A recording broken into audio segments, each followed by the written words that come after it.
اعوذ باللہ من الشیطان الرجیم بسم اللہ الرحمن الرحیم خواتین و حضرات السلام علیکم ورحمۃ اللہ وبرکاتہ و مغفرتہ۔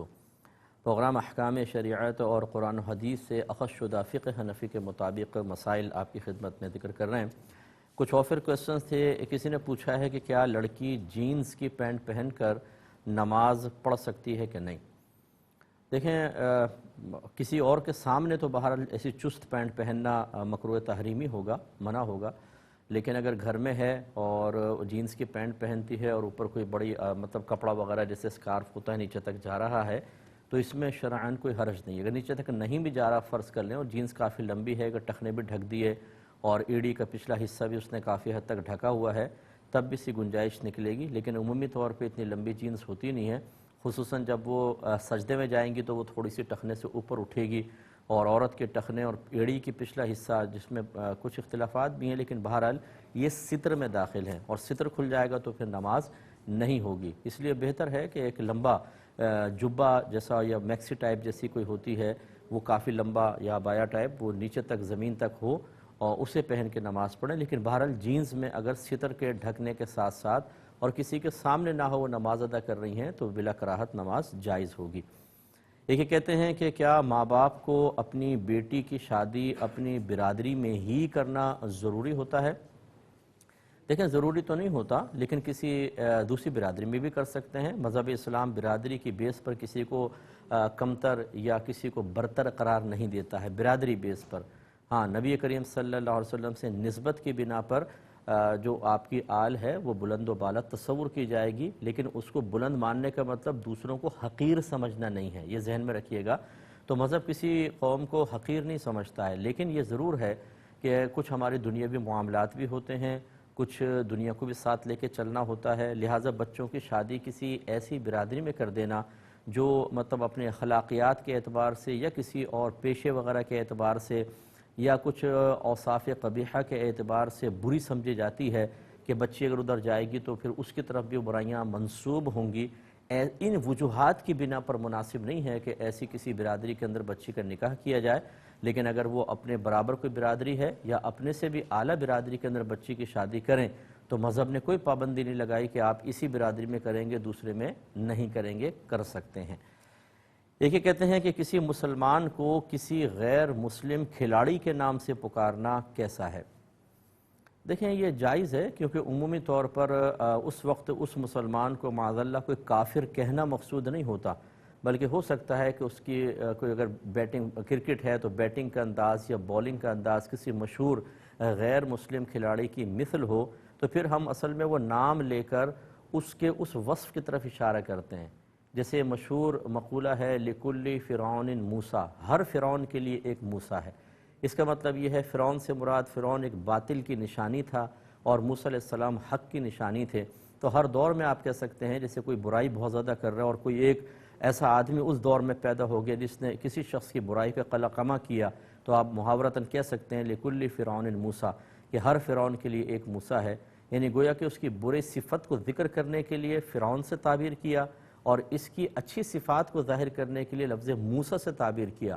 اب وہاں نہ اس کو کافر کہنا مقصود ہے، نہ معاذ اللہ اس شخص کو نیک کو نبی کہنا مقصود ہے، وہ مثال قائم کی جاتی ہے۔ تو اس لیے بعض وقت کسی وصف میں مشابہت کی بنا پر ہم یوں کسی کو نام دے دیتے ہیں، تو اس لیے کفر وغیرہ تو نہیں ہوگا۔ اب رہا کہ افضل ہے کہ غیر افضل، تو بہتر ہے کہ افضل یہ ہے کہ نہ کیا جائے، کہ بہرحال اگر اسی نام سے وہ بعض اوقات لوگ معروف بھی ہو جاتے ہیں، مشہور ہو جاتے ہیں، اور ایک غیر مسلم کے نام سے یا ایک غلط نام سے معروف ہونا، غلط نام اس اعتبار سے کہ جب اس کو سنیں تو فوراً کفر کی طرف ذہن جائے، خرابی کی طرف ذہن جائے، یہ قطعاً مناسب نہیں ہوتا۔ اس لیے بہتر یہ ہے کہ کبھی آپ نے کہہ دیا تم اس کی طرح کھیل رہے ہو، تم اس کی مثل ہو تو اچھی بات ہے، خاص نام رکھ کر اور پھر معروف کر دینا یہ مناسب نہیں ہوگا۔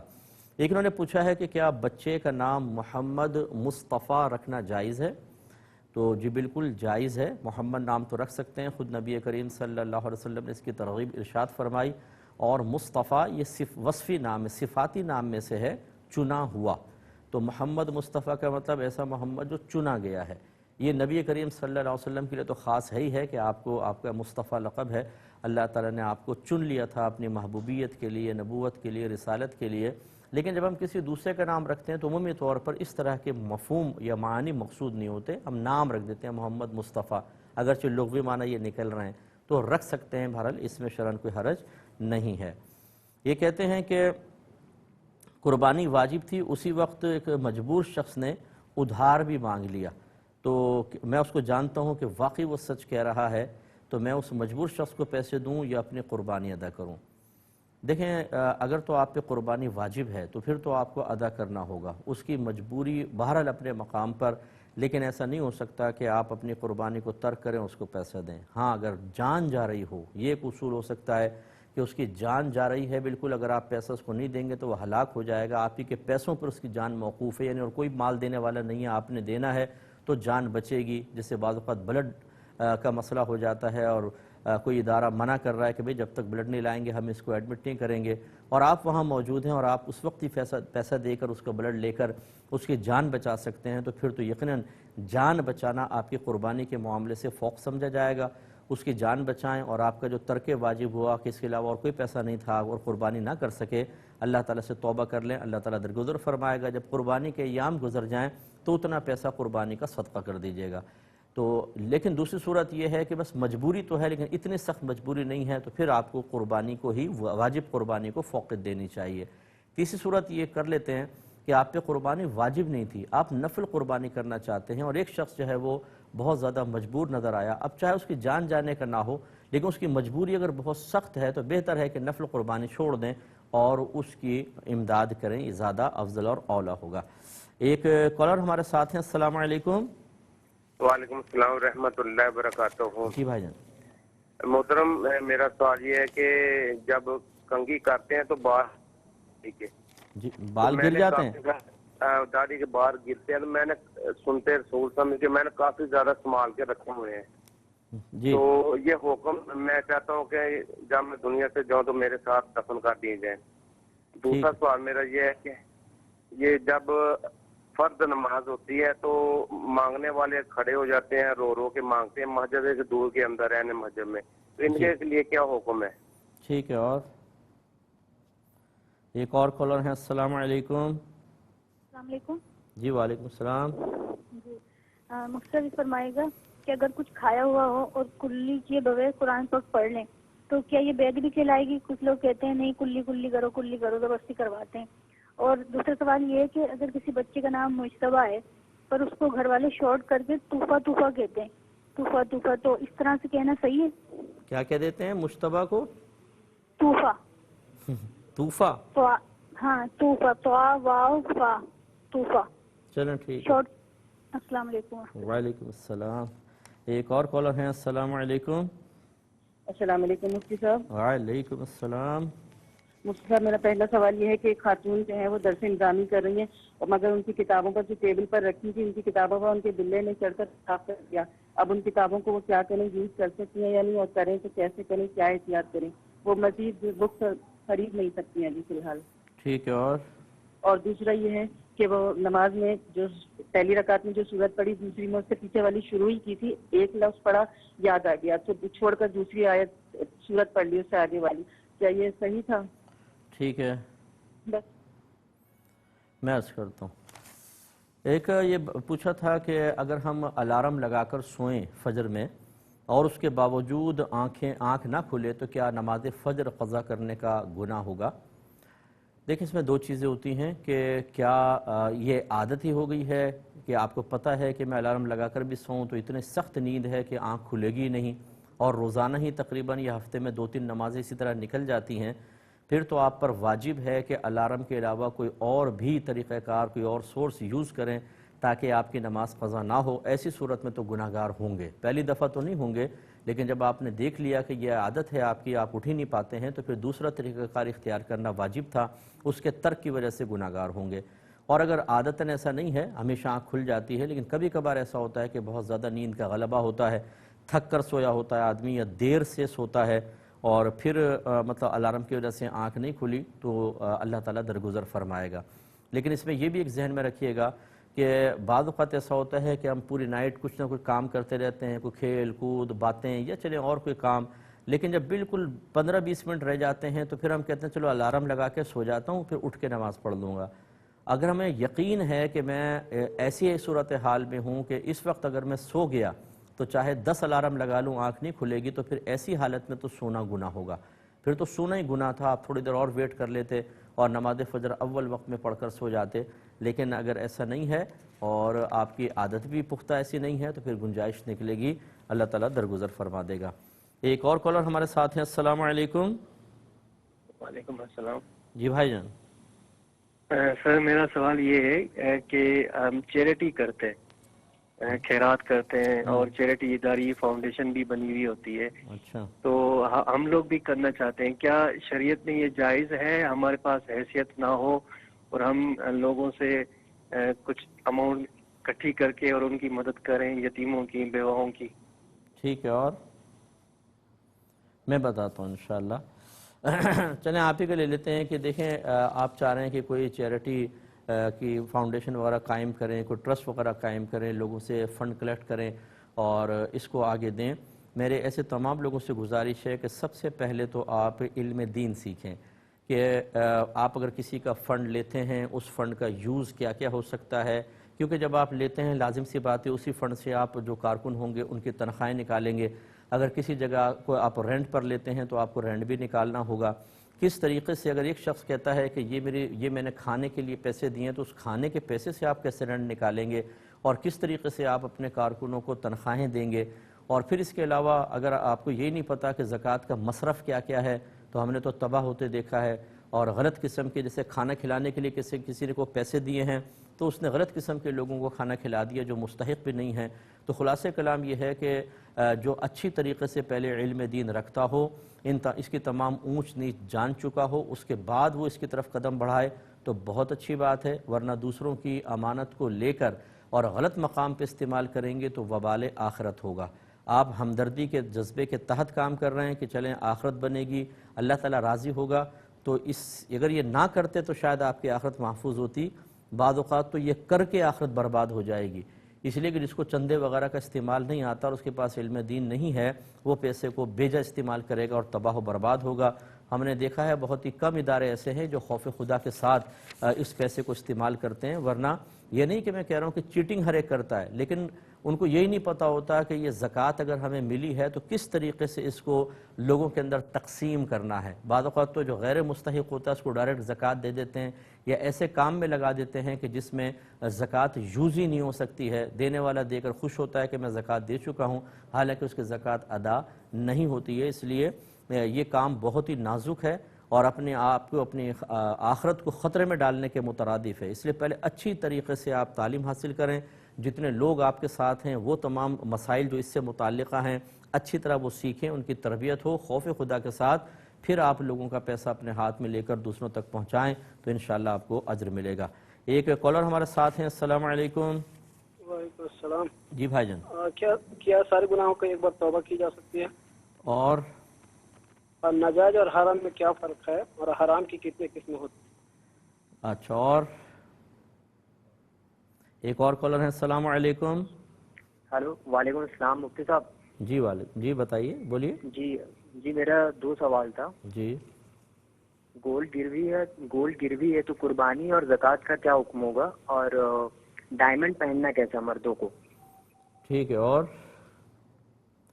ایک مختصر سا بریک لیں گے، ہمیں یقین ہے آپ ہمارے ساتھ ہی رہیں گے۔ بسم اللہ الرحمن الرحیم۔ ایک بھائی نے کویسچن کیا کہ میں جب داڑھی میں کنگھا کرتا ہوں تو بال گرتے ہیں تو کیا میں یہ سنبھال کے رکھ لیتے ہیں؟ کتنا بھی میں چاہتا ہوں کہ جب میں فوت ہوں تو یہ وصیت کر دوں کہ ان کو میرے ساتھ دفن کر دیا جائے، تو کیا یہ صحیح ہے؟ دیکھیں، داڑھی کے بال سنبھال کے رکھتے ہیں آپ اس وجہ سے کہ یہ سنت رسول ہے، اس وجہ سے تو سر کے بال بھی سنت رسول ہیں، ناخن کاٹنا بھی سنت رسول ہے، تو کیا ہم سب چیزوں کو جمع کر کے رکھیں؟ تو بعض اوقات ہم داڑھی کا زیادہ احترام کر رہے ہوتے ہیں، سر کے بالوں کا کوئی احترام نہیں ہوتا، وہ کنگھے سے گر رہے ہوتے ہیں، لیکن داڑھی کو سنبھال کے رکھتے ہیں۔ صرف داڑھی کو ہی میرے آقا صلی اللہ علیہ وسلم سے نسبت تو نہیں ہے، دیگر چیزوں کو بھی نسبت ہے، لیکن بہرحال آپ اگر داڑھی کے بال سنبھال کے رکھتے ہیں تو رکھیں، ان کو کہیں سائیڈ میں ڈال دیں یا دفنا دیں، زیادہ بہتر ہے۔ لیکن یہ وصیت کرنا کہ میرے ساتھ قبر میں رکھ دیا جائے، یہ ایک بیجا وصیت ہے، کیونکہ وہ بزرگوں کے بالوں میں تو برکت ہم نے دیکھی ہے کہ چلیں ان کے بال ہوتے ہیں، ان کے جسم سے مس رہتے ہیں، ان کا جسم ذکر الہی کرتا ہے یا وہ ذکر الہی کرتے رہتے ہیں تو اللہ کی رحمتوں کا نزول ہوتا ہے، تو ان کے بالوں میں بھی برکت پیدا ہو جائے، حسن ظن ہوتا ہے۔ اس وجہ سے ساتھ رکھنا اکابرین سے ثابت بھی ہے، اور خود نبی کریم صلی اللہ علیہ وسلم نے اپنے جسم اقدس سے ملی چیزوں کو قبر میں رکھنے کی تلقین فرمائی۔ جیسے بی بی زینب رضی اللہ تعالی عنہا کو عورتوں نے غسل دیا تو نبی کریم صلی اللہ علیہ وسلم نے اس کے بعد اپنا تہون شریف ایک ان کو دیا اور کہا کہ یہ ان کے کفن میں رکھ دینا، تو یہ اسی لیے تھا تاکہ اس کی برکات حاصل ہوں۔ تو ہم عام طور پہ جو لوگ ہوتے ہیں وہ خود تو کوئی بزرگ تو ہے نہیں، تو پھر آپ کا یہ بے جیسی وصیت ہوگی کہ میری داڑھی کے بال میرے ساتھ دفن کر دینا، وہ کیا آپ کو نفع دیں گے؟ تو اس لیے یہ وصیت بیجا ہے۔ بہرحال داڑھی کے بعد بال سنبھال کے رکھنا، اس وجہ سے کہ یہ نبی کریم کی سنت ہے، تو دیگر چیزوں پہ بھی توجہ رکھیے گا، اور اگر دیگر چیزوں پہ توجہ نہیں کرتے تو یہ بھی کوئی اتنی زیادہ کوئی ایسی اہم چیز نہیں ہے۔ یہ اس وجہ سے میں آپ کو عرض کر رہا ہوں کہ بعض اوقات ہم ایک چیز کو ادب قرار دے کر اسے اپنے اوپر قریب بواجب کر لیتے ہیں کہ اس کے خلاف جانے کو سمجھتے ہیں کہ میں بہت بڑا گناہ کر رہا ہوں، حالانکہ یہ مطلوب شرع نہیں ہوتا۔ تو داڑھی کا ادب کرنا، بال کا ادب کرنا، اس کو منع نہیں کر رہا ہوں، لیکن اس کو بہت بڑا ادب سمجھ کر اپنے لیے اس کے خلاف کرنے کو ناجائز سمجھنا، اور اگر ایسا ہو جائے کہ آپ نے داڑھی کے بال کہیں نالی میں گرا دیا، پھینک دیا، تو یہ سمجھنا کہ میں بہت بڑے گناہ کا مرتکب ہو گیا، یہ بھی ٹھیک نہیں ہوتا ہے۔ تو ان تمام چیزوں کے اندر ایک توازن، ایک بیلنس قائم رکھنا بہت ضروری ہے۔ ایک یہ کویسچن کیا کہ بعض اوقات جب ہم فرض نماز ختم کرتے ہیں کوئی بھی مسجد کا سائل کھڑا ہو کے اور رو رو کے مانگنا شروع کر دیتا ہے، تو ایسے سائل کا مانگنا، اس کو دینا وینا کیا حکم شرع ہے؟ دیکھیں سب کے سب فراڈی ہوتے ہیں پکے، آپ اچھی طریقے سے جانتے ہیں۔ کتنے لوگوں کو میں نے پکڑا، ان لوگوں کو مسجد کے اندر، ایک مسجد میں وہی کہانی، دوسری مسجد میں وہی کہانی، اور جب ان کو پکڑیں تو پسینہ پسینے ہو جاتے ہیں، اور کہانی بھی ایسی سے سنائیں گے، میرا ٹیوشن سینٹر تھا، میں پڑھاتا تھا، پھر کرائسس میں آ گیا تو اب میں بھیک مانگ رہا ہوں۔ انہیں شرم نہیں آتی ہے کہ کہاں تم ٹیوشن سینٹر چلاتے تھے اتنا بڑا، تو مسجد میں آ کے مانگنا شروع ہو گیا، بیچ میں سارے تمہارے سورسز ختم ہو گئے، اور جھوٹ بولتے ہیں، گناہ کبیرہ کرتے ہیں۔ تو یاد رکھیں کہ مسجد میں اپنے لیے سوال کرنا یہ ویسے ہی مکروہ تحریمی ہے، فقہاء نے اس کو گناہ قرار دیا ہے، اور مسجد کے سائل کو جو اپنے لیے سوال کر رہا ہو اس کو دینا، فقہاء نے لکھا کہ اتنا بڑا گناہ ہے کہ اگر 1 درہم دیا تو 70 درہم اس گناہ کو مٹانے کے لیے مسجد خرچ کریں، یعنی مثال کے طور پہ بیان کیا ہے۔ ہاں اگر وہ اب خود نہیں مانگ رہا سائل، کوئی کھڑا ہو کے آواز نہیں لگاتا، کچھ نہیں ہے، مسجد کے امام صاحب، یہ کمیٹی کہتی ہے کہ بھئی یہ ایک شخص غریب ہے، اگر آپ کوئی امداد کرنا چاہیں تو اس کی کر دیں، اس طرح کا اعلان شرعاً جائز ہے۔ جو اگر بعض وقت وہ منقول بھی ہے کہ حضرت علی نماز پڑھ رہے تھے، کوئی سائل تھا تو آپ نے حالت نماز میں اس کو اپنی انگوٹھی اتار کر عطا فرما دی، تو وہ ایسا سائل نہیں تھا کہ مسجد میں صفوں میں کھڑا ہو گیا، شور مچا رہا ہے، وہاں امام دعا کر رہے ہیں، وہاں وہ اپنی تقریر شروع کر دیتا ہے اور تمام لوگوں کی نمازیں ڈسٹرب کرتا ہے، اور جھوٹے آنسو بہا رہا ہوتا ہے، جھوٹ بول رہا ہوتا ہے۔ یہ سب پیشہ ور قسم کے لوگ ہیں، بالکل آپ مطلب ان کے دھوکے میں مبتلا نہ ہو، ان کا پیچھا کرتے رہیں۔ آپ دیکھیں تو کچھ عرصے بعد کہیں پہ جائے گا، دھابے پہ بیٹھ کے وہ نہاری کھا رہا ہوگا، اور پورے کی پوری مافیا ہے، یہ تو پوری کی پوری مافیا، ان کے گینگ ہوتے ہیں۔ یہ قربانی کے گوشت بھی لیں گے، قصائیوں کو جا کے بیچ دیتے ہیں، یہ آپ سے دوائیاں رو رو کے مانگیں گے، میڈیکل سٹورز پہ آدھی قیمت پر جا کر بیچ دیں گے، یہ اداروں سے ویلفیئر سے کپڑے اٹھاتے ہیں، راشن اٹھاتے ہیں، اسے جا کر سیل آؤٹ کر دیتے ہیں۔ یہ تو پیشہ ور مافیا ہے، کیوں خواہ ان کو دے دے کر آپ اپنے لیے گناہ جاریہ بھی کرتے ہیں اور ایسے لوگوں کی حوصلہ افزائی کرتے ہیں، ان کی حوصلہ شکنی واجب ہے۔ ایک یہ کہتی ہیں، بچی نے پوچھا ہے کہ بعض اوقات ہم کوئی چیز کھائی اور کلی کیے بغیر قرآن پڑھنا شروع کر دیتے ہیں تو لوگ روکتے ہیں اور کہتے ہیں پہلے کلی کرو، اور زبردستی بلکہ کلی کروا کے پھر کہتے ہیں قرآن پڑھو، کیا حکم شرع ہے؟ دیکھیں 2 چیزیں، ایک تو ایسی کہ آپ نے مطلقاً کوئی چیز کھائی جس میں نہ خوشبو نہ بدبو، یا کوئی ایسی چیز کھائی جس سے منہ میں خوشبو ہے، پھر تو بغیر کلی کیے قرآن پڑھنے میں کوئی کراہت نہیں ہے، اس میں کوئی مسئلہ نہیں ہے، آپ پڑھ سکتے ہیں، کلی کرنا کوئی واجب نہیں ہے۔ لیکن اگر آپ نے ایسی چیز کھائی جس سے منہ میں گندی سمیل پیدا ہو گئی، جیسے کچی پیاز کھا لینا، یا کوئی اور گندی جیسے نسوار وغیرہ رکھ کے کوئی منہ میں سمیل خراب قسم کی ہو گئی، یا ایسا تمباکو کھانا جس سے جو خوشبودار نہیں ہوتا، گندا منہ میں بدبو پھیل جاتی ہے، پھر ہم قرآن پڑھیں تو یہ غیر مناسب ہے۔ اس میں تو بہتر یہی ہے، حکم ہوگا کہ پہلے آپ کلی کریں، اچھی طرح پیسٹ کریں، مسواک کریں، اس کے بعد آپ قرآن پاک کی تلاوت کریں۔ لہٰذا مطلقاً وداؤٹ اینی کنڈیشن، بغیر کسی قید کے یہ کہنا کہ نہیں جو کچھ بھی کھایا ہے ضرور کلی کر کے قرآن پڑھیں، یہ ایک بیجا سختی ہے، ایسا نہیں ہونا چاہیے۔ صرف بدبودار شے کے ساتھ اس کو مقید کریں تو بہتر ہے۔ ایک انہوں نے پوچھا کہ کسی بچے کا نام مجتبیٰ ہے لیکن گھر والے پیار سے اس کو طوفہ طوفہ کہہ دیتے ہیں تو کیا حکم شرع ہوگا؟ دیکھیں یہ نک نیم جو ہم بعض اوقات رکھ دیتے ہیں، اگر یہ کسی ایسے متبرک نام کو توڑ موڑ کے رکھا جائے تو پھر ٹھیک نہیں ہے. ناموں کو اس طرح نہیں توڑنا چاہیے، یہ غلط چیز ہوتی ہے. آپ ہاں ایک ہے کہ کچھ اور نام رکھ دیا، جیسے نام مشتبہ ہے اور گڈو پکارنا، اب یہ مشتبہ کو توڑ کے نہیں رکھا گیا، گڈو ہے، پپو ہے، نکو ہے، کچھ اور نام رکھ دیتے ہیں، اس کی گنجائش نکلتی ہے. لیکن اچھے متبرک ناموں کو جن کی نسبت اکابرین سے ہو، جس کی نسبت اللہ تعالیٰ سے ہو، خاص طور پہ ہمارے نبی کریم صلی اللہ علیہ وسلم سے ہو، اس نام کو توڑ کر اس کی شارٹ کوئی ٹرم بنا لینا اور اس کو یوز کرنا، یہ شرعاً ٹھیک نہیں ہوگا.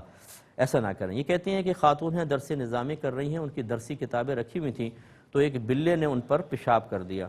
اب وہ افورڈ نہیں کر سکتی دوسری کتابیں، تو کیا کریں؟ ان کتابوں کو کس طرح صاف کریں؟ دیکھیں اس کا طریقہ کار یہ ہے کہ وہ اس کو مطلب پانی سے دھوئیں، یہی کریں کہ تبھی اس کی مطلب وہ پاک ہوں گی، ورنہ تو ناپاک رہیں گی. اور پانی سے دھونے کے بعد ان کو دھوپ وغیرہ میں رکھ دیں، انشاءاللہ بہتر رہے گا. ہاں بعض اوقات ایسا ہوتا ہے کہ کاغذ جو ہے وہ اخباری کاغذ لگایا ہوتا ہے، کتاب والوں نے سستی کتابیں چھاپتے ہیں، اس پہ پانی پڑے گا فوراً وہ گل جائے گا، تھوڑی دیر میں پھٹ بھی جائے گا.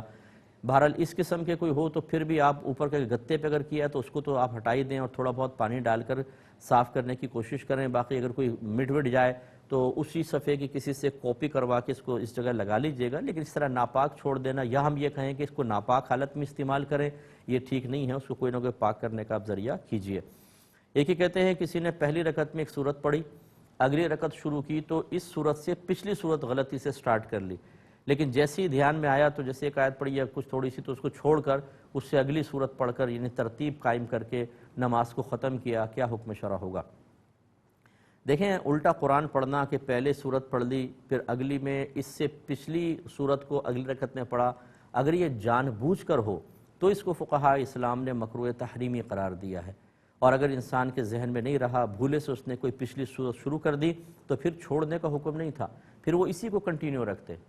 جیسے بعد میں یاد آ گیا تو اس کو آپ پورا کر لیتے، اس میں کوئی حرج نہیں تھا کیونکہ بھولے سے سٹارٹ کی ہے. لیکن بہرحال اگر انہوں نے ختم کر کے اگلی آیت شروع کر دی اگلی سورت تو بہرحال وہ بھی ایک ٹھیک فعل ہوا. اس سے کوئی نماز پہ تو فرق نہیں پڑے گا، لیکن یہ ضرور ہے کہ بعض اوقات ہم تھوڑا سا حصہ پڑھتے ہیں پھر اس کو چھوڑ کر کوئی اور شروع کرتے ہیں.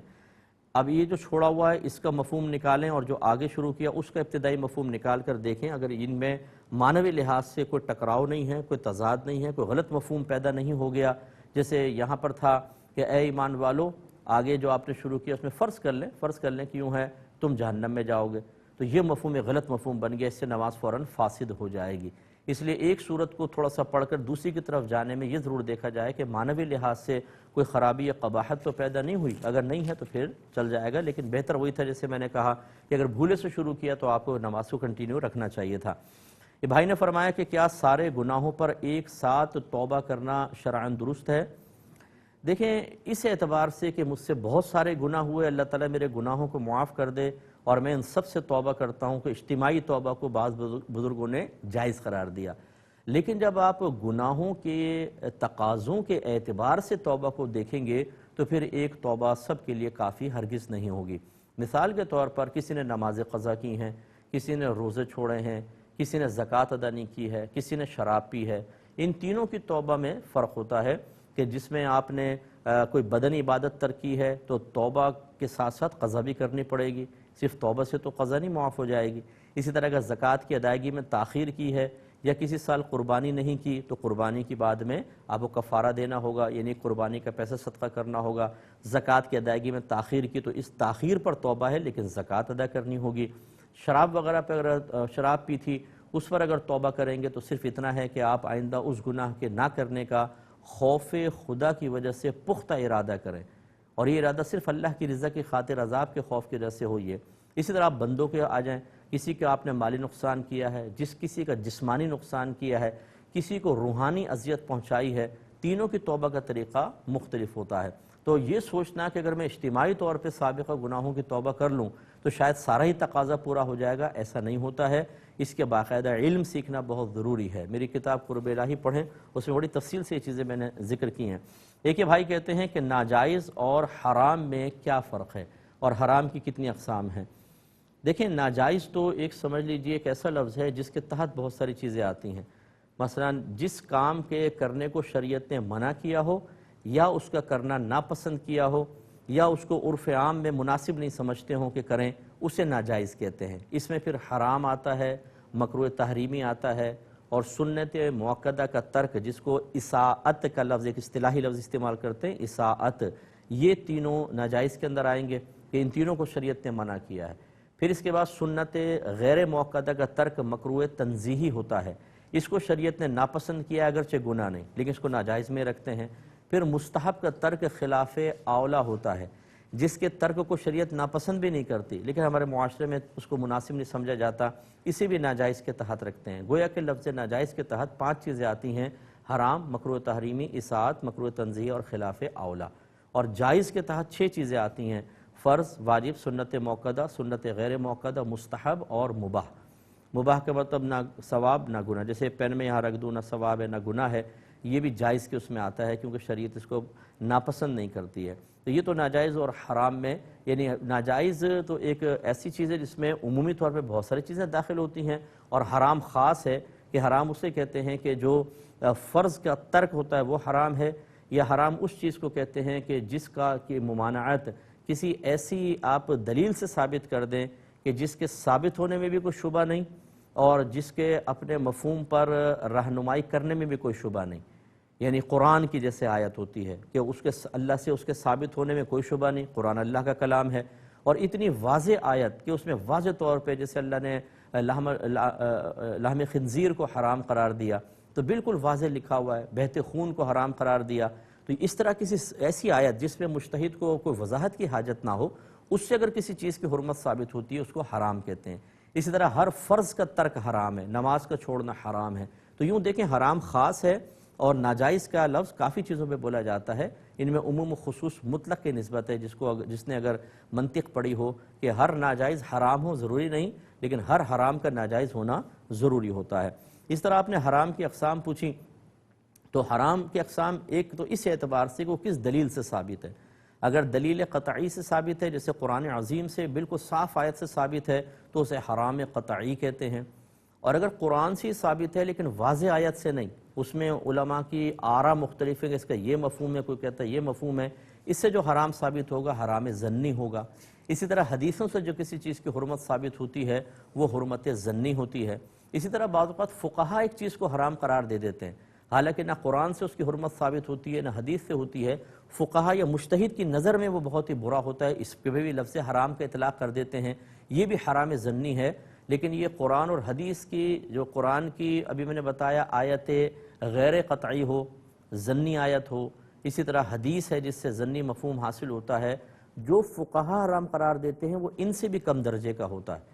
تو سب سے زیادہ جو سخت ہوتا ہے وہ حرام قطعی ہے، قرآن کی واضح آیت سے ثابت ہو کسی کی حرمت، جس میں فقہا یا مجتہدین کو اپنے رائے دینے کا کوئی ضرورت ہی نہ ہو، یہ سب سے خطرناک۔ اس کے بعد جو ہے قرآن کی ایسی آیت سے حرمت ثابت ہونا جس میں بعض کہتے ہیں نہیں یہ حرام نہیں ثابت ہو رہا، بعض کہتے ہیں یہ چیز حرام ثابت ہو رہی ہے، اختلاف آ جائے، اس سے جو حرام ثابت ہوتا ہے اور حدیث سے یہ حرام ظنی کہلاتا ہے، اس حرام قطعی کے مقابلے میں کم۔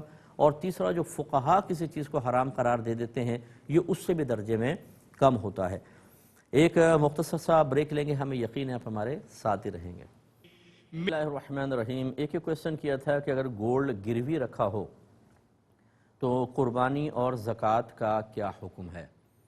دیکھیں، جو چیز ہم رہن رکھ دیتے ہیں اس پر نہ رکھوانے والے پر زکوٰۃ یا قربانی ہوتی ہے، نہ رکھنے والے پر ہوتی ہے، تو یہ اس لیے اس پر تو کچھ بھی نہیں ہوگی۔ ہاں، لیکن فرض کر لیں کہ اگر کسی نے گولڈ رکھوایا ہے اور اس کے علاوہ اس کے پاس اتنا ہے کہ جس پہ زکوٰۃ بنتی ہے، تو بہرحال اس مال پہ تو اس کو زکوٰۃ دینی ہوگی۔ اسی طریقے سے اگر اس گولڈ کے علاوہ ان کے پاس اتنا مال ہے قربانی کے ایام میں جس سے قربانی کا نصاب پورا ہوتا ہو، تو قربانی بھی واجب ہوگی، لیکن جو رکھا ہوا ہے اس کے اوپر نہیں ہوگی۔ لیکن اب یہ اس میں ضمنی مسئلہ ہے، لیکن جیسے ہم مکانوں کا ایڈوانس باقاعدہ لے لیتے ہیں، رینٹ پہ کسی کو دیا تو ایڈوانس لے لیا، اس میں آراء تھوڑی سی مختلف ہیں۔ بعض اس کو چونکہ رہنی ہوتا ہے ایک طریقے سے کہ وہ زر ضمانت کے طور پہ، یہ زر ضمانت ہے کہ اگر کرایہ دار کوئی کرایہ نہیں دیتا یا جاتے ہوئے کوئی چیز توڑ پھوڑ جاتا ہے، خراب کر دیتا ہے، تو مینٹیننس کے لیے اس کو یوز کرتے ہیں، پھر باقی اس کو دے دیتے ہیں۔ تو اس طرح تو اس میں رہن کا ایک مفہوم موجود ہے، لیکن ہم یہ دیکھتے ہیں کہ اس پیسے کو باقاعدہ رکھا نہیں جاتا، یوز کیا جاتا ہے۔ ورنہ رہن کی رقم، رہن کی جو چیز ہوتی ہے اسے رکھنے والا استعمال نہیں کر سکتا، اس کا استعمال کرنا حرام اور گناہ کبیرہ ہے، کیونکہ یہ قرض کی صورت ہے، اور قرض کے اوپر یعنی ایک مطلب قرض جیسا ہے، قرض کے اوپر نفع لینا حرام ہے، لیکن اس کو یوز نہیں کر سکتے، اس کو قرض تو کہتے ہیں یوز، لیکن اب وہ ایڈوانس ہے اسے تو باقاعدہ یوز کر رہے ہیں، اس میں اختلاف ہے کہ کچھ کہتے ہیں اس پہ زکوٰۃ نہیں ہوگی رہن پر قیاس کر کے، اور جو قرض کہتے ہیں قرض والے کے اوپر تو یقینی سی بات ہے آپ نے کسی کو قرض دیا ہو تو اس پہ سال بہ سال زکوٰۃ بنتی رہتی ہے، اور اگر وہ مال کسی کے پاس ہے وہ اقرار کر رہا ہے اور بقیہ مال مل کر یا وہ اتنا ہے کہ جو نصاب تک پہنچ جائے تو قربانی لازم ہوگی۔ ہم اسی پر فتویٰ دیتے ہیں کہ اس پر زکوٰۃ بھی ہونی چاہیے اور قربانی بھی کے بھی حساب میں اس کو شمار کرنا چاہیے۔ ایک انہوں نے پوچھا کہ مرد کو ڈائمنڈ پہننا کیسا ہے، تو یہ شرعاً جائز ہوتا ہے، نگی ہے، اس کو نگ کے طور پہ آپ استعمال کر سکتے ہیں، لیکن انگوٹھی جو آپ یوز کریں جس کو حلقہ کہتے ہیں وہ چاندی کا ہونا چاہیے اور 4.5 ماشا سے کم وزن کا ہو، کسی اور دھات کے ساتھ نہ پہنے، نہ سونے کے ساتھ پہن سکتے ہیں، تو گویا کہ اس کو پہن سکتے ہیں، لیکن بہتر ہے کہ نہ پہنیں، کیونکہ ہمارے نبی کریم صلی اللہ علیہ وسلم نے یقیناً نگینے والی انگوٹھی پہنی ہے، مہر والی انگوٹھی بھی پہنی ہے، اس لیے اس کو تو کہہ سکتے ہیں کہ ایک طرح سے سنت ہے، لیکن اگر ڈائمنڈ والی پہنیں گی تو ڈائمنڈ چمکتا ہے، لائٹ پڑتی ہے، تو خواہ مخواہ کا مطلب پھر ایک آدمی اداکاری ریاکاری میں مبتلا ہوتا ہے، عجب و خود پسندی پیدا ہوتی ہے، بعض اوقات تکبر میں انسان مبتلا ہو جاتا ہے، اس لیے مرد حضرات کو اس سے اجتناب بھی کرنا چاہیے، اور یہ انگوٹھیاں جو ہیں مرد کے اندر ایک نازکی سی پیدا کر دیتی ہیں، اسی لیے رحمت کونین صلی اللہ علیہ وسلم نے اپنے دور میں تو خاص طور پر، ویسے تو قیامت تک کے لیے حکم ہے، لیکن وہ دور ایسا تھا کہ جس میں جہاد ہو رہا تھا، جنگیں تھیں، اسلام کا غلبہ مقصود تھا، تو وہاں صحابہ کرام کو سختی کے ساتھ اس قسم کے تمام زیوروں سے منع کیا، کیونکہ اس سے نزاکت پیدا ہوتی ہے اور پھر انسان مردوں والے کام بہت سے نہیں کر پاتا ہے۔ یہ کسی نے اور پھر ایک کویسچن کیا تھا کہ ان کے بھائی کہیں الگ رہتے ہیں اور ان کے بیوی بچے علیحدہ رہتے ہیں، تو کیا ان پر ایک قربانی واجب ہوگی یا الگ الگ قربانی کرنی ہوگی؟ دیکھیں ہم نے یہ قربانی کی شرائط میں واضح طور پہ کہہ دیا کہ ساتھ رہنے یا الگ سے کوئی فرق نہیں پڑتا، قربانی کے ایام میں قربانی گھر کے جو بھی افراد ہیں جو مسلمان ہیں، عاقل ہیں، بالغ ہیں، غیر مسافر ہیں، یعنی مسافر نہ ہوں جس کو مقیم کہتے ہیں، اور ان کے پاس تقریباً 52.5 تولہ چاندی کے برابر کسی بھی شکل میں مال موجود ہو، چاہے وہ سونے کی شکل میں، چاندی کی شکل میں، کیش کی شکل میں، مال تجارت یا ضروریات زندگی سے زیادہ سامان، تو اس شخص پہ قربانی واجب ہوتی ہے۔ اب اگر یہ الگ الگ رہتے ہیں تو جو مرد ہیں شوہر وہ خود اپنا دیکھیں، اور بیوی پہ بھی فرض کر لیں اگر بن رہی ہے قربانی، شرائط پائی جا رہی ہیں، اسی طرح جو ان کے بچے ہیں اگر وہ بالغ ہو چکے ہیں ان بچوں کے اندر پائی جا رہی ہیں تو ایک نہیں پھر تو 4-5 قربانی ہو جائیں گی، اور اگر فرض کر لیں کہ بیوی بچوں کے پاس مال نہیں ہے صرف شوہر کے پاس ہے تو ایک قربانی واجب ہوگی، اور یہ بھی ہو سکتا ہے شوہر کے پاس نہ ہو، بیوی کے پاس گولڈ وغیرہ ہو، قربانی ان پہ بن رہی ہو تو پھر شوہر پہ واجب نہیں ہوگی، بیوی پہ کرنا واجب ہوگی۔ اس لیے شوہر بیوی ساتھ رہنا نہ رہنا یہ اصل اصول نہیں ہے، اصل یہ ہے کہ قربانی کے 3 دنوں میں کس فرد میں قربانی کی شرائط پائی جا رہی ہیں اس پہ قربانی واجب ہوگی۔ قربانی کی شرائط میں نے تفصیل سے بیان کی تھیں، آپ یوٹیوب پر جائیں اور لکھیں قربانی کی شرائط بائی مفتی اکمل، تو وہ کلپس آپ کے سامنے آ جائیں گے، ان کو 1-2 دفعہ سن لیں تاکہ آپ کو تفصیل سے پتہ چلے کہ قربانی کی شرائط کس طریقے سے ایک انسان اپنی ذات میں تلاش کر سکتا ہے۔ کچھ آفر کویسچن میں مزید دے لیتا ہوں۔ کسی بھائی نے کہا کہ میں ٹیکسی چلاتا ہوں اور اسی سے میرے ذریعہ کمائی ہے، ذریعہ آمدنی ہے، تو مجھ پر قربانی واجب ہوگی یا نہیں ہوگی؟ دیکھیں ٹیکسی ہو یا اسی طرح کارخانے کے اندر آپ نے کوئی مشینیں وغیرہ رکھی ہوں، یہ چیزیں آپ کی حاجت اصلیہ کے تحت آتی ہیں، یعنی ضروریات زندگی کی چیزیں کہلاتی ہیں، جیسے آپ کی اپنی کار ہے، اپنی موٹر سائیکل ہے، چاہے 4 کاریں آپ کے گھر کے اندر اور چاروں استعمال ہوتی ہیں تو یہ حاجت اصلیہ میں شمار ہوتی ہیں، اور ان پہ نہ زکوٰۃ ہوتی ہے نہ ان کے بنا پہ قربانی واجب ہوگی، تو لہٰذا ٹیکسی اگر آپ چلاتے ہیں باقاعدہ اس پر تو نہیں ہوگی، اس سے جو آپ ٹیکسی سے اجرت حاصل کرتے ہیں وہ اگر قربانی کے 3 دنوں میں دیگر مال کے ساتھ مل کر یا بذات خود اتنی ہے کہ جس سے آپ 52.5 تولہ چاندی خرید سکتے ہوں تو پھر قربانی کا وجوب ہو سکتا ہے، لیکن صرف ٹیکسی کی موجودگی جو آپ چلا رہے ہیں اس ٹیکسی کی بنا پر قربانی واجب نہیں ہوگی۔ یہ کہتے ہیں کہ کیا اگر کسی کے پاس خالص سود کی رقم ہو تو کیا دوسرا شخص دھوکے سے اس رقم کو حاصل کر لے یا اس سے لوٹ کر لے جائے تو کیا اس کو آخرت میں کوئی انجام بھگتنا پڑے گا؟ دیکھیں یہ کس نے کہہ دیا کہ اگر کوئی ناجائز رقم کسی کے پاس ہے تو آپ کے لیے لوٹ مار اور مطلب دھوکہ دینا شرعاً جائز ہو جائے گا؟ ٹھیک ہے نا. تو وہ رقم جب وہ ہے ہی حرام تو پھر یہ لوٹ مار کر کے اس کے لیے طیب اور حلال کہاں سے ہو جائے گی؟ تو ایک تو لوٹ مار کرنا، پھر دوسرا دھوکہ دینا، یہ فی نفسی دونوں الگ مستقل گناہ. پھر اس رقم جو آپ کہہ رہے ہیں حرام قطعی ہے، تو آپ کے پاس آ کر کوئی لوٹ مار کے ذریعے طیب اور حلال تو نہیں ہوگی، اس حرام رقم کا پھر اس شخص کو استعمال کرنا یہ بھی گناہ. تو لہٰذا وبال آخرت ہے. اس طرح کے قیاسات کر کے حرام قطعی چیزوں کو اپنے لیے حلال کرنے کی کوشش ہرگز نہیں کرنی چاہیے، اس میں نقصان ہوتا ہے. ہمیشہ علماء سے مسئلہ معلوم کر لینا چاہیے. یہ پڑوسی ملک سے ایک کویسچن آیا تھا، یہ کہتے ہیں کہ ہمارے یہاں یہ بات معروف ہو چکی ہے کہ قبر جتنی جلدی دھنس جائے اتنا جلدی اچھا ہوتا ہے، اتنا ہی اچھا ہوتا ہے. تو بعض اوقات جب کوئی قبر گرنے لگتی ہے تو جو ہماری قبرستان کمیٹی ہے وہ منع کر دیتی ہے قبر کو ٹھیک نہ کریں، منع کر دیتی ہے تاکہ یہ دھنس جائے. ان کے نزدیک دھنسنا اچھا ہے. کیا حکم شرع ہوگا؟ دیکھیں بالکل فاسد خیال ہے اور اس کا شریعت سے کوئی تعلق نہیں ہے. یہ انہی خود ساختہ چیزوں میں سے ایک ہے کہ جو لوگ علم دین کے بغیر سنی سنائی باتوں کی وجہ سے آپس میں معروف کر دیتے ہیں، اس کو اصول بنا لیتے ہیں اور اس کے مطابق چلنا شروع کر دیتے ہیں. اور المیہ یہ ہوتا ہے کہ ایسی بدعتیں جب رائج ہوتی ہیں تو ہماری اگلی آنے والی نسلوں کو نہیں پتہ ہوتا کہ اصل کیا ہے. وہ اس کو بھی اصل دین سمجھ کے قبول کر کے ان بدعتوں پہ چلتے رہتے ہیں اور یہ بالکل ٹھیک نہیں ہے. لہٰذا اس زمین اگر قبر دھنسنے لگے تو کوئی اچھا نہیں ہے، قبر کو سلامت رکھنا چاہیے. اگر دھنسنے لگے اس کو ٹھیک کریں. اکابرین سے بکثرت یہ بات ثابت ہے کہ سیلاب آیا قبریں دھنسیں تو انہوں نے لاشیں باہر نکال کے قبروں کو ٹھیک کر کے دوبارہ لاشوں کو اندر رکھا ہے. اور اسی میں بعض اوقات کئی دفعہ یہ کرامات بزرگوں کی ظاہر ہوئی کہ کئی سالوں بعد جب لاش نکالی ہے تو کفن تک خراب نہیں ہوا، بالکل تر و تازہ جیسے آج ہی دفن کیا ہے. اس قسم کے بھی نکلے ہیں مردے. تو خلاصہ کلام یہ ہے کہ یہ خیال بالکل غلط ہے، خود ساختہ خیال ہے، اس کو فالو نہ کیا جائے. جو اس کو سختی کے ساتھ نافذ کرنے کی کوشش کر رہا ہے وہ گویا کہ شریعت پر افترا کر رہا ہے، الزام لگا رہا ہے اور یہ بہت بڑا گناہ ہوتا ہے. ایسے اگر کوئی بھائی ہمیں سن رہے ہیں تو اللہ تعالیٰ کی بارگاہ میں ضرور توبہ کر لیجئے. یہ کہتے ہیں میرے والد صاحب نے یوں کہا کہ اللہ تعالیٰ مغرور ہے، اور انہوں نے کیوں کہا؟ کہتے ہیں اس لیے کہ اللہ تعالیٰ سب سے بڑا ہے.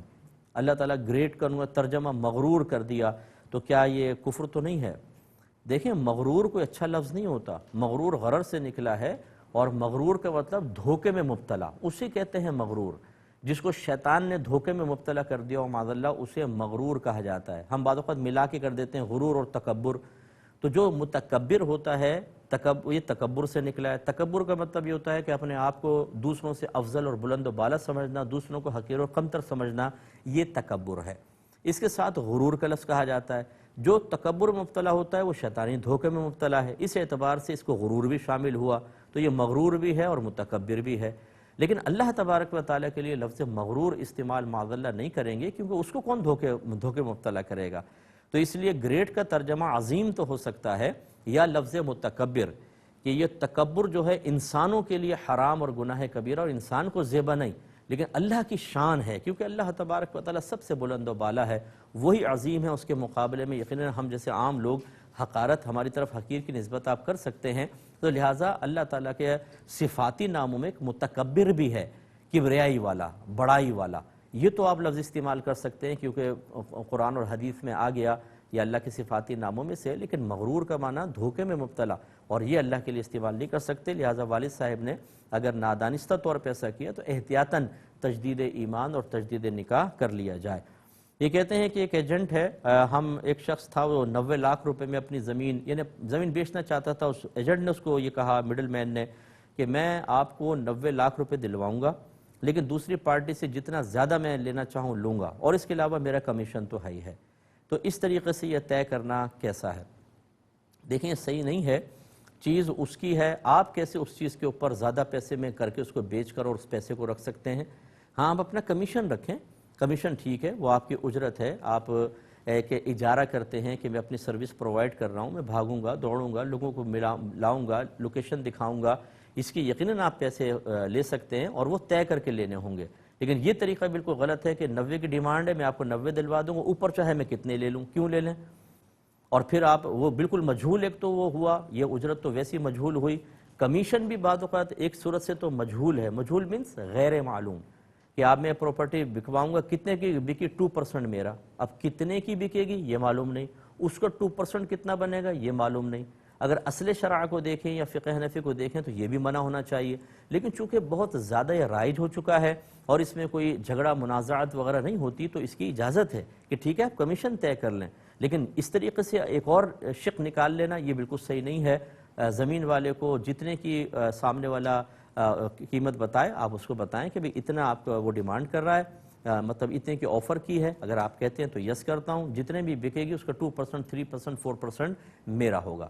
اچھا بعض اوقات تو ایک اس سے اگلا قدم اٹھاتے ہیں، جھوٹ بولتے ہیں، وہ کہتا ہے کہ میری زمین بکوا دو، ذرا اچھا ریٹ دلوا دینا، کہ ٹھیک ہے جی، اب وہ اس سے بات کی ہے 90 لاکھ کی اور اس سے کہتے ہیں 70 لاکھ لگ رہے ہیں، اگر آپ کہیں تو بیچ دوں، یہ کہتا ہے چلو ٹھیک ہے، اس کو بیچارے کو وہ بھی زیادہ لگتا ہے، 20 لاکھ روپے رکھ لیتے ہیں کمیشن علیحدہ اور اس سے سیٹنگ کر لیتے ہیں کہ یار دیکھو میں لکھواؤں گا کچھ اور تم کہنا نہیں، یہ اور بڑا جھوٹ اور دھوکہ ہے، یہ شرعاً بالکل صحیح نہیں ہے، ایسے لوگوں کو اللہ تعالیٰ کی بارگاہ میں توبہ کرنی ہوگی۔